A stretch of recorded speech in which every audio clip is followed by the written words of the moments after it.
Ustalarimiz uchun lifehack. Mana shunaqa приспособление taxladik. Buni haqiqatda o'zim ixtiro qilganim yo'q. Mana Rossiya blogerlaridan ko'rdim, ustachilarni. O'xshagan bo'lsa like bosinglar, obuna bo'linglar. Hozir men ko'rsatib beraman.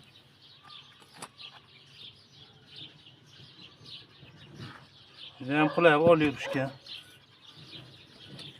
Saqlangan mana 400lik turbadan 95lik turba.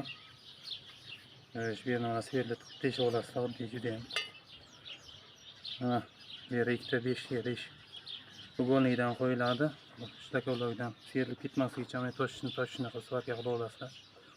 Avizatorni tishi bo'lsa ushlash yaxshi bo'lar ekan. O'zim shuni qilib ko'rdim. Yaxshi tishlashmani qandaydir. Shu videomiz manfaatli bo'lgan bo'lsa, like bosinglar, podpiska bo'linglar. Savollaringiz bo'lsa kommentariyada yozinglar.